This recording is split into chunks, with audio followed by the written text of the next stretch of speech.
It's something to talk about with the Bainbridge Island Senior Community Center. And we are sponsored by Fieldstone Communities of Bainbridge Island, which offers innovative and compassionate care, day stay, and respite programs. Learn more and schedule a tour of the apartments on Rolling Bay today by calling 360-689-4314. I'd also like to acknowledge that we are on the ancestral homelands of the Suquamish tribe, our neighbors to the north, the people of the clear salt water. We honor them in their hospitality. Today, we're back with John Chen to talk about technical challenges in our lives, a different topic each month.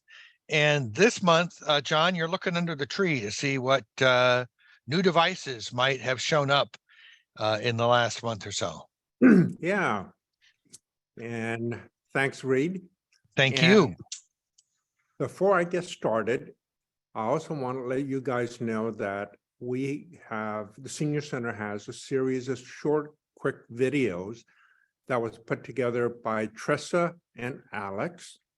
And it has really quick set of instructions on how to do certain things, like for Android phones or Apple phones, or how to change font size, and how to identify one or the other type of computer. It is really handy, it's quick, and Reed is getting the his webpage to that spot. Program videos. So while he's getting it set up to show you where they are,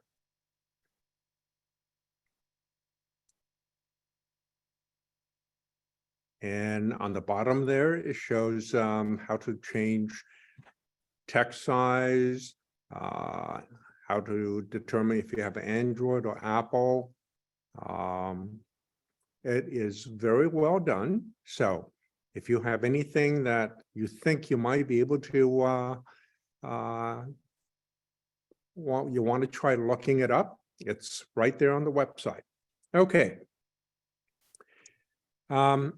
This month, I'm going to talk about new devices. And it may not be a brand spanking new device. It may be a device that's new to you. And because it's Christmas, a lot of people also got a present, but they haven't gotten it yet. Like, it's on order, it's coming, it may show up next week or in a couple of weeks. So I am going to focus on the Apple product line because I know these products better. But if you have another manufacturer's device, I'll definitely give it a try also. So quite a few of us who are already using an Apple, let's say an Apple phone, an iPhone, and the one that you already have, maybe getting old, or you want to get a new one with some new features and maybe give the old unit to your kids or grandkids or friend, or donate it. A lot of times when you get a new device, and I have seen some of this happening to some of the people, is when they get a new device, brand spanking new to them, and they said, okay, I'm going to create a new ID for this new phone compared to the old phone. And then they will come back and say, I can't get to any of my old stuff. All right. So it's usually quite strenuous trying to get an Apple ID changed from one to another one. The way Apple works is that the Apple ID is, think of it as who owns that device. And if you have two devices, they're all owned by the same person, 2 or 3, and they're all linked together. So if some person has one device and they give that device the Apple ID of, let's say, A, and second device shows up and the person calls that device B and gives it to the person, give it the Apple ID name of B. Well, A and B, even though the owner is the same human, but because they have different Apple ID, they are treated by Apple as two separate humans. Meaning, if you take a picture here, you are not going to see it over here. All right. So the way to make sure is if you have a phone, if you have a pad, if you have a Mac, or anything else, always use the same Apple ID. Now, Apple ID, some people let's see. A good example, if a person has a Gmail account, and which is quite often many people do, and I also do too. They will, when you first turn that phone on, it'll ask you what ID do you want to use. That person will say, john@gmail.com. That is really confusing. All right. The reason, Gmail is an email address. Apple ID is sort of, think of it as the owner's name. Apple ID is what Apple uses to track all the devices and making all the devices work together. Versus if you use something like john@gmail, that is an email address, but you're also using it as an Apple device iCloud name. And they have different passwords, they have different requirements. So after a while, people will get confused, and sometimes I do too, is when a device is asking me to put in a password, I said, okay, who is this? Is this my account A or account B or account C? So it's easier just to segregate the whole thing, and anything that's Apple related device, give it its name of john@icloud.com. Yes, Reed. Yeah, I think also one of the things that can be confusing is that Apple and many other companies want us to give the actual device a name. So it's like the device is called Reed's iPhone, which is different than my Apple ID. So I could have Reed's iPhone and Reed's iPad, both with the same Apple ID, right? Absolutely correct. So for me, let's take an example. I have a phone, I have a pad, and I have a Mac.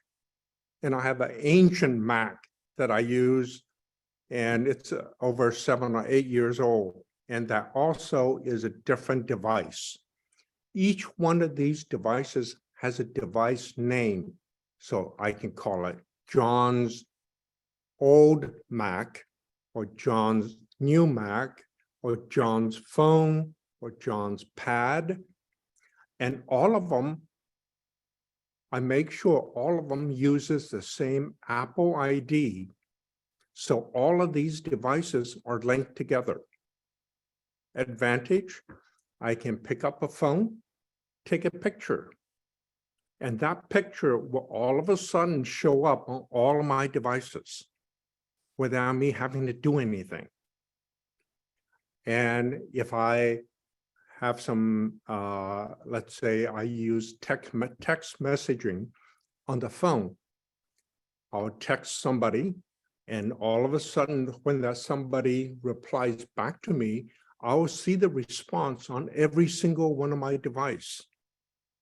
So all of these devices pretty much act as one. Right? Makes it really simple. But if you have this device with the Apple ID of X and a second device with the Apple ID of Y, these two will never talk to each other. So this could get a little confusing. And if any of you like, we can definitely sit down and take a look at all your devices and how they're named. And we can get them all straightened out. Now, there's one key here. If you accidentally gave a device, remember I said, if you have two different devices, you give one of them a name, you give the other one a different iCloud ID name, they're treated as owned by two different people. And they will never be the same again. I'll refine that. I'll refine what I just said. If you have some pictures taken on your phone and you have some picture taken on your iPad, those two pictures, you will never be able to see them together unless they have the same Apple ID. Then you can say, you may ask, well, is it possible for me to take these two IDs, A and a B, can I merge them together? The answer is no. Apple won't allow you to do that. All right. And that's part of the security Apple has put in. For example, if you ever lose a device, you want to make sure another person who stole your device or picked it up, that they cannot make use of that device because that device belongs to you. Until one day you say, okay, I'm going to sell my device and I'll take my ID away from this device. Until that happens, it's treated as ownership by two different people. So now I have my devices and my wife has her devices. We are two different people, but sometimes we want to share things. Apple said, okay, I'll give you a feature, but you have to actually take steps to share it with somebody else. It's called family sharing. And if you're interested in doing that, I can work with you and get it set up. Another kind of sharing, which is similar. Let's say you have a phone and you take a picture and you want to share it with your grandkids. What do most of us do? Usually, we take a picture and we email it to our grandkids. Or we take that picture and we text it, use text messaging, send it to the grandkids. Now, here is a specific criteria. The sharing I'm going to be talking about requires both you and your kids, or whoever you want to share the pictures with, if both of you have an Apple device. Okay, so that's something called an album, a photo album in your Apple photo software. You create a photo album and let's say you call it family photos. And you actually type in who you want to share that photo album with. Let's say you have a grandkid and they have a phone number. So you can say, I want to share this with your grandkid and with this phone number. At that point, the album is there. It's owned by you, but it has nothing in it. So at this point, you just take any pictures that you have, drag it into that shared album. The second you drag it in, your grandkid, their phone or their Apple device will beep and they can see the picture. Yes.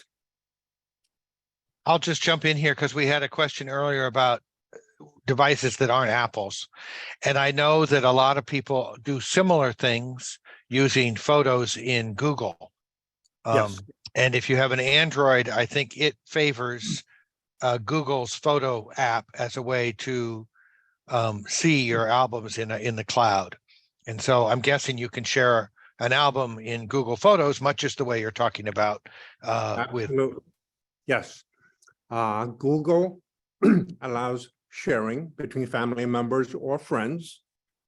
And in that sharing, in both the Apple photo sharing and Google's, and what they will do is they will allow photo to be added by anybody that is within the sharing group. So you can put a picture in that shared album, and your kids can also take one of their photos, put it in the same album, and you can see it instantly. It's a really, really wonderful thing for family reunions because you've got a whole bunch of people taking pictures, and you don't really know who has what, but you can share it all at the same time. Absolutely. Quite often, we'll go to a family gathering and somebody would give the phone or device to, let's say, a worker at the restaurant and says, hey, would you take a picture of all of us? And after they take the picture, you then tell your relative and say, hey, would you send that picture to me so I can have a copy? Well, you don't need to do that anymore if you have a shared album. Right? They just shove that picture into the shared album, then all of us will automatically get it. Right, so that's a super way of sharing photos. And back to the topic of getting a new device. Let's say you have an old phone, iPhone, let's say, and you just got a new one, a new to you phone. And you're saying, okay, how do I get all the information on this old phone moved over to this new phone? The way Apple has implemented it is that you get the new phone, you get it started and say, all right, I'm in the country, USA, and I'm going to be using English. And it will then ask you, do you want to get information from another device? If you say yes, it will then ask you to take both phones, put it right next to each other, and it will talk to each other. And in a few minutes later, maybe 5 minutes later, this new phone now looks identical to the old phone. Right. It becomes very, very simple. All of that requires that both devices end up with the same Apple ID. All right. So Apple ID is extremely important. And once you make this transfer, now you can take your old phone and say, I want to give it away to my friend or my grandkids. You can take this old phone, wipe it out, because you already have everything on your new phone. And now this old phone can be sold, be given away, can be donated to do whatever you wish. I have a question. Yes. This is Kathy. I have a question. Uh-huh. The term Apple ID, is that, could you tell me, is that your email address and your password, like for the Apple Store, or what is that? Okay. I'll give you a convoluted answer. Apple ID and iCloud email address is pretty much the same thing. All right. Let's say I'll create a Apple ID. Let's say I'm just brand new to Apple and I buy Apple device and it asks me to create an ID. And so I say, all right, I'm going to give it an ID of John Chen, and it'll create an Apple ID called John Chen.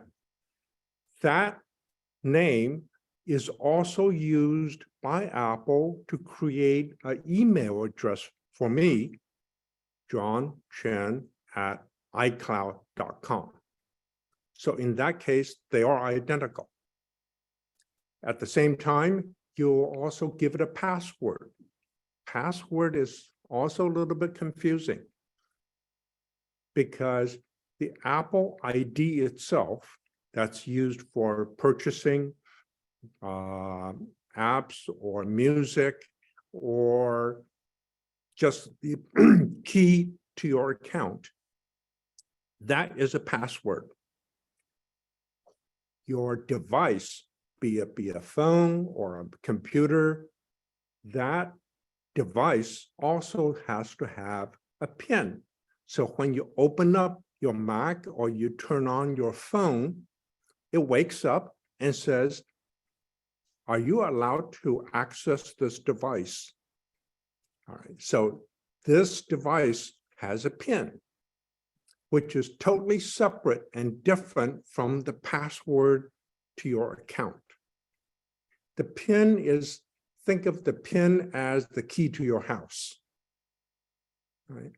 And if you own two houses, you have different keys, but you can get the locksmith to fit it so you can use the same identical key to open that door to get into that house. Once you're in the house, you now have an account, Apple account, and that has a different password, and this key is not going to work with this password. So you have to remember a separate password. I have seen people use the same combination of letters and numbers, use it as the password for the account, and use it as the PIN to wake up a device or to enter the house. It gets really confusing because one is called the PIN, the other one is called the password. So I try to when I talk to people, I'll use the word password to get into an account and a wake up PIN to wake up that device. Yes, Reed. Yeah, I just might add also, Kathy, that the Apple ID is basically Apple's account with Apple, your account with Apple. So you might have other pins, addresses, and emails for other arrangements, but it's a different thing than, say, probably the sign-in that you use to get onto the Apple website. Am I correct about that, John? Like when you log into Apple's website, I don't think they ask you for your ID, but I might be wrong. If you get on the Apple website just to look around, but not necessarily look at your own stuff, that doesn't require ID.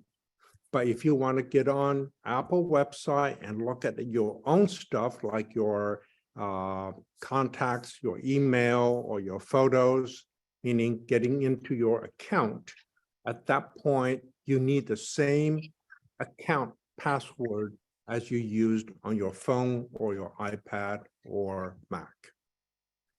Now, okay, so is I that have helpful, a further Kathy? question. Yeah. And I still have a question. My email is a Gmail account, even though all my devices are Apple devices. yes. So I don't even have an iCloud email address. Yes, So when you said an Apple ID has an iCloud email address, I'm not sure about where that fits in. Okay, this is the part that gets really confusing, is I've come across a lot of people who has an Apple iCloud ID that is a Gmail account. Let's say I have a Gmail email address called john@gmail.com. And when I get a new Apple device, first time, let's say I'm a first-time Apple user, I get a brand new Apple device and ask me, what do I want to use for an Apple ID? And I put in john@gmail.com. What I've just done was create a Apple account with john@gmail, all right, which is totally different than your actual email, which is john@gmail.com. So it's treated as two separate email addresses. And Apple could create an email address for you, Kathy, that you never use. Correct. Okay. So you already have an iCloud email address that you just don't use. Okay. Okay. Now, what Apple would do is it says, okay, I now have Apple iCloud account for Kathy, and it's going to be called something. I will use that account to back up your iPhone, back up your pad, and your photos will automatically go into Apple Photos. Your text messaging, all of that will be done through the Apple account. Your email, you can also use that as your email address over at iCloud, but you normally use Kathy@gmail.com for your email. So there are two separate entities, but because the naming convention are so similar, you use Kathy@gmail, Kathy something at iCloud, it gets really confusing. So also my recommendation is everyone should have two email addresses that they know about with iCloud. One is name@icloud.com. Another one is name at, whether it be Gmail or Outlook or Microsoft.com. The one at Apple, I don't do anything with. I just let Apple manage my account using that account name. And all of my email are through john@gmail.com. The advantage with that is changing iCloud account name is very difficult. As I said earlier, because Apple treats it as a separate person. Right? So if you have two different iCloud account names, they will never be the same person unless these two are part of a single family. So I never give out my Apple account email address. I give people my Gmail email address or my Outlook email address,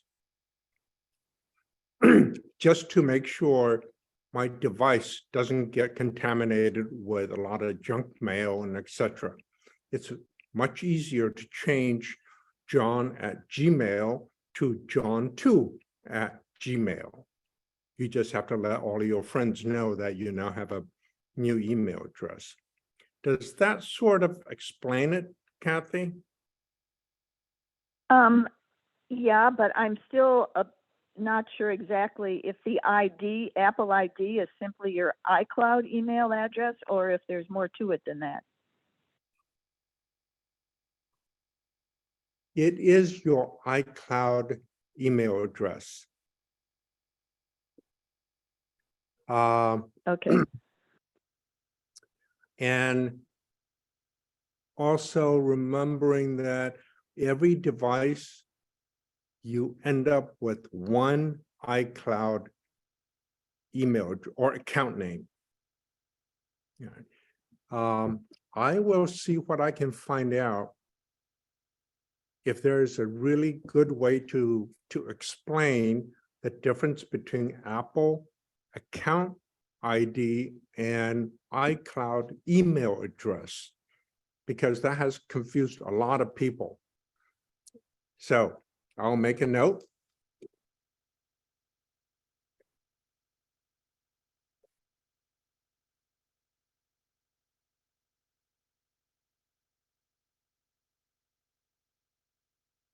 And I'll try to put something together. Okay, thank you. Okay. Outside of the main Apple devices, there are a whole series of accessories. One of the most common one, a little speaker. And this is just a little speaker that I can, what's called pairing, or Connect without wires. get connected to my phone or to my pad without any wires. And it's done through Bluetooth. And Bluetooth, by the way, is a short range wireless transmission method. And Wi-Fi is a little bit further. And Wi-Fi, I believe it can go somewhere around 300 feet. Bluetooth, I think Bluetooth can go somewhere around 15 feet. Not sure. We'll have to look it up. Yeah, the web just tells me 15 to 30 feet. So you're right there, John. So with something like this, which is very inexpensive, but you can get one for maybe 15, 20 bucks, sometimes less, to all the way to a couple $100. And the idea is to use this device as your phone's speaker. So let's say you have a phone and you're listening to music, but it's pretty much, the phone music is pretty much for yourself, right? So if you want to have music coming out in a room, which can be your bedroom or which can be your living room, you can pair this device with your phone. And the pairing process is fairly simple also. There are other devices like a lot of earphones. You probably have seen people walking around with these white little things or black little things hanging out of their ear. And those things are also paired with your phone. For me, I wear hearing aids. My hearing aid is also connected to my phone. So when I get a phone call, instead of my phone ringing, it rings in my ear. And so I can listen to other people and I can talk, and everything gets sent through the phone. The pairing process, every device is slightly different, and they usually have a very simple, maybe 4 or 5 lines worth of instruction on a tiny little piece of paper, and say, all right, if you want to pair it with your phone, step 1, you do this, step 2, you do this. Usually it's no more than 3 or 4 steps, and you can connect a device to your phone. All right. So there are a whole slew of other things,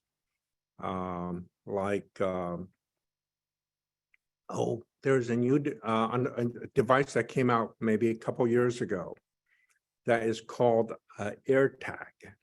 It's a white little thing about the size of a 25-cent piece, has a battery in it, and it's paired with a person's phone. So you, for example, you can take this little AirTag, attach it to your keychain. So at any point, if you lose your keys, you can use your phone and say, where is my keychain?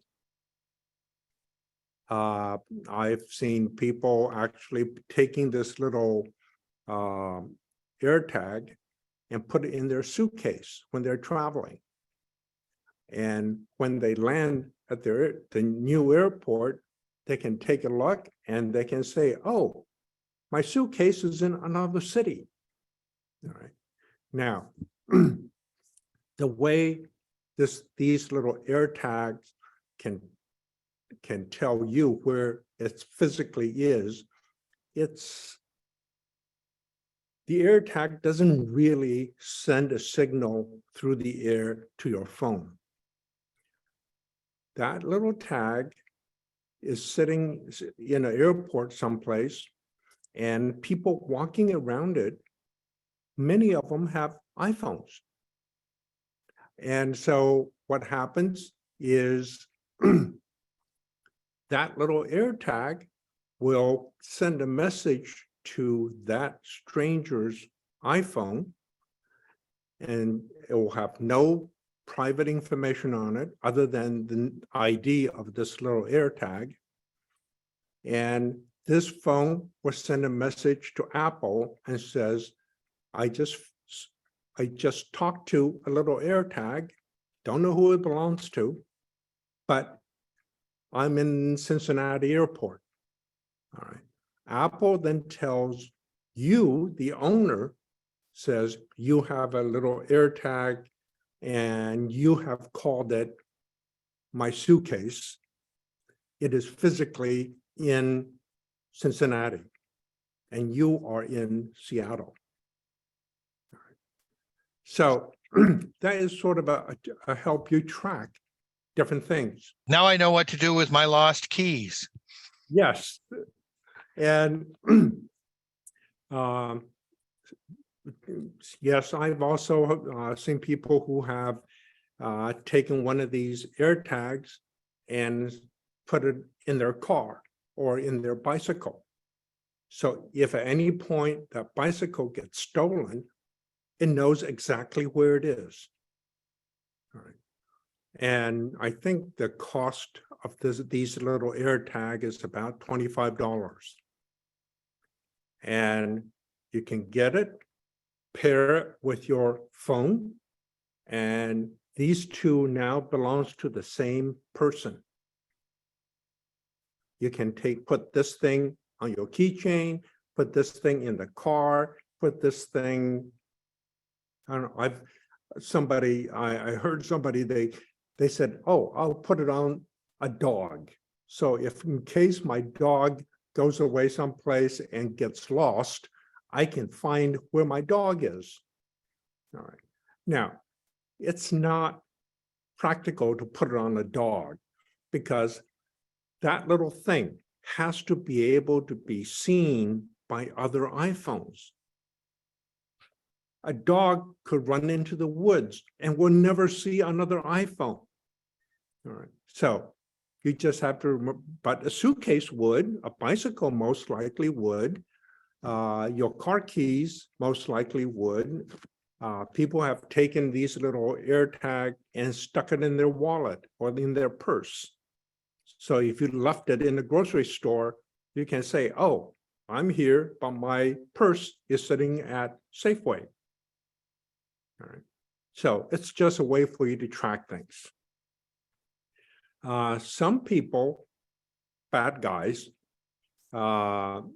actually will hide one of these. There's a picture of an AirTag. It's pretty small. And some bad actors have actually taken one of these AirTags and stick it on an unsuspecting person. So the bad guy can tell exactly where that person is. All right. It happens a lot in cases where spouses are trying to track their other spouse. Now, when you start putting these things on people, it's against the law. And the bad actors can actually go to jail. All right. And Apple will work with law enforcement to track that person down. All right. So it's not something this is designed for, but it's designed for you to track your things. Last,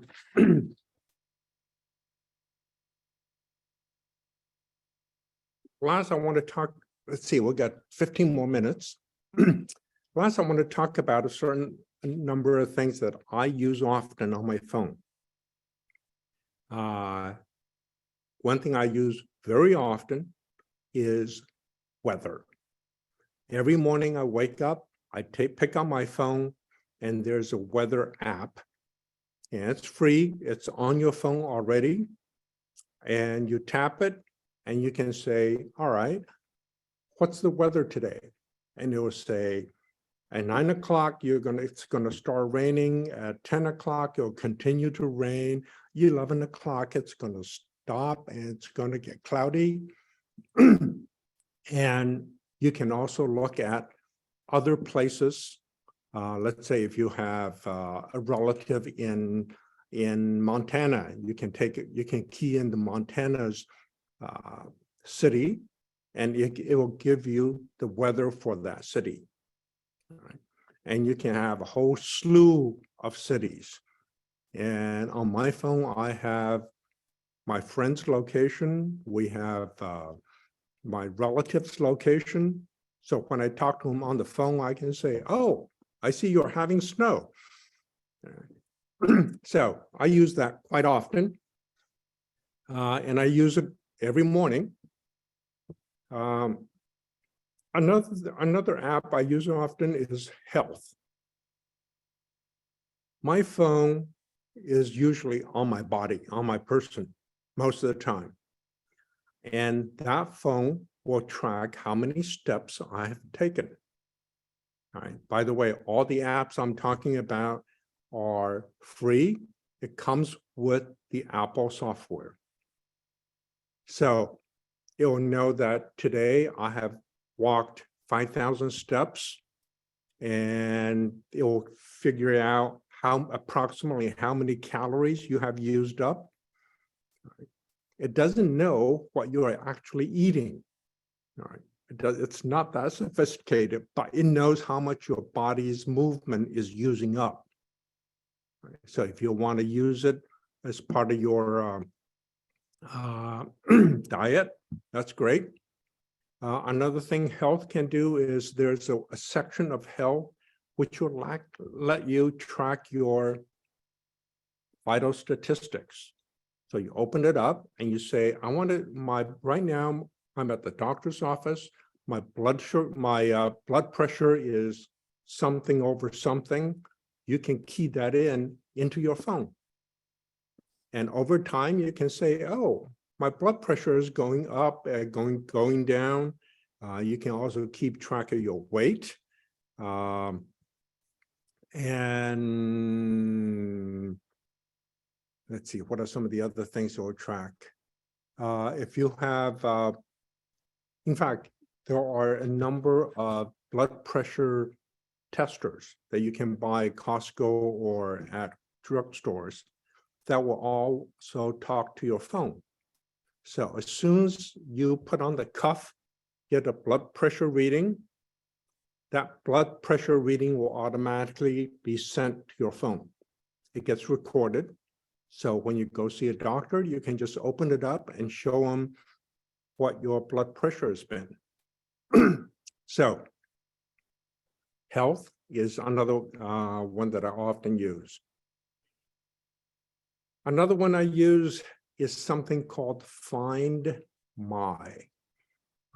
There's nothing after that. It's just Find My.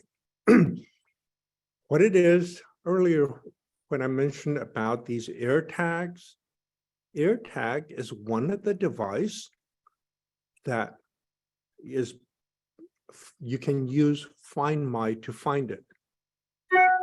And let's say you have iPad and iPhone.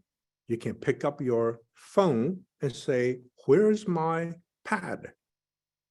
And it will say, okay, it's over at the senior center, or it's at your sister's place, or wherever. It's not precise enough to tell you that it's in your bedroom versus in your kitchen. It will tell you that your iPad is somewhere in the vicinity of where you are, but it will not give you that precise of a location. It's called Find My. A lot of times we're sitting around in the living room and my wife wants to look up something, so she needs her iPad. She says, where is it? So she can use her phone or use my phone, because we're part of a family. I can use my phone and I can make that iPad send out a ding, a noise. It would just go ding, ding, ding. And then my wife can just follow the sound to find her phone or find her pad or anything else. So that's extremely useful. Maps. It's getting to the point that I don't think anybody has paper map in their car anymore. And I used to, I don't anymore. I use Apple Maps. Now, there's also Google Maps. Both of them are very good. And and we essentially use that to get to people's places. Yes. Yes, Reed. Yeah, I'll just add another thing about those maps. I was expecting my sister to come over the holidays, and I said, what time are you going to be here? And suddenly my phone beeped, and there was a map of my sister, and it was tracking her approach, and it said, 1:55, and then she got in some traffic, and the little phone told me, no, wait a minute, it's going to be 2:15 before she gets there. So you can actually use your Apple Map device, I think, to tell other people where you are. Yes, and my wife and I do it, but I haven't done it too often with other people. It's usually with family members. You can use your phone and you can, in the message app, you can say, share my location with another person. The other person doesn't have to be part of a family, but we just don't have any occasion to use it with people outside of the family. So you can say, I want to share my location with that phone number, and I am willing to share it for 1 hour. At the end of the hour, it gets cut off. All right. So you are not really letting someone else track you forever. You're saying 1 hour or 2 hours or 15 minutes. I think you can set it for something less than an hour. I haven't tried it. So at any point you can say, I will be at your house in 2 hours. You can send them your location and they can see that, oh, you're going to be here in 2 hours or an hour and a half, or they can see your car moving on this little map. So it's extremely handy. And let's see. I had an occasion to use my voice recorder on my phone. A voice recorder is just kind of like a tape recorder. And sometimes when I'm talking to someone else and they talk really fast, sometimes my mind can't quite catch up. Or maybe somebody is giving a presentation and my mind is focusing on a part of his conversation and losing track of the rest of it. And there is a recorder app on your phone. You click it and it'll record just like a normal tape recorder. You can listen to it over and over, and you can save it and you can delete it. And Looks just like it's called voice memos. voice memo. Yes, it's a little wavy volume signal that you can see. And just to let you know, it is illegal to tape a phone call unless you and the other person both agree to it. So it's not designed for that purpose, and just be aware. It does make for interesting congressional hearings, however. Oh, yes. In fact, I have no idea what the guy in Georgia recorded, but a phone conversation was recorded. And so let's see. One quick one, I'll just say a quick word about it. The last one is wallet. All right. Apple has something called Apple Wallet. Android phones has Android Wallet. Google phones has Google Wallet. I think no, or they have a different name for it. What it is you can actually take your credit card, save your credit card info in your phone.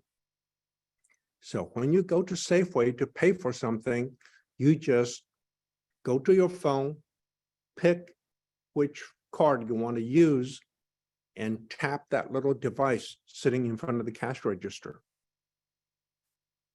The big difference is that credit card, if somebody steals it, they have your credit card number, your expiration date, your name, and the CVV code, which is a 3-digit number on the back of your card. What gets stored on the phone is fictitious number. It's a number that is no way related to that card that people can figure out. It's a virtual number. It doesn't have your expiration date on it. It doesn't have your name. It doesn't have your CVV code. But once this card is stored in the phone, no one will be able to charge anything to that card without first unlocking that phone first. All right. So if that is your phone, you lock it tight, and whether it's using your fingerprint, whether it's using your face recognition, or a PIN. All right. That's why you shouldn't use 1, 2, 3, 4, 5, 6 as a PIN. Right? Pick something that nobody else is going to guess.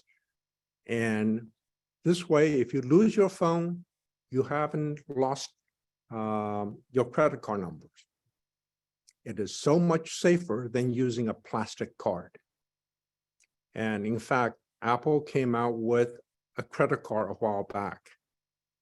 It has no numbers on it. It has no expiration date, no CVV code, just your name. I mean, so when you look at it, you're saying, is that a real card? Yes, it's a real card, because inside of that card is something very similar to what is inside the phone. It's a fictitious phone number, a fictitious card number that people cannot just arbitrarily use to charge something to your account. Interesting. We're going to have to leave it there, but that's a great way to end it. Thank you, as always, John. This is a very informative hour. And you're still planning to come on a monthly basis with different topics this year? Yep. That's wonderful. So usually the first Wednesday. And if you have questions or issues, I know John made a note about iClouds and emails and IDs that Kathy will get back to in a month, if not sooner. And if you get something, we can obviously email you directly in the meantime, Kathy. But stay tuned and watch for upcoming special attractions with John Chen. I really appreciate it. Yeah, love to do it.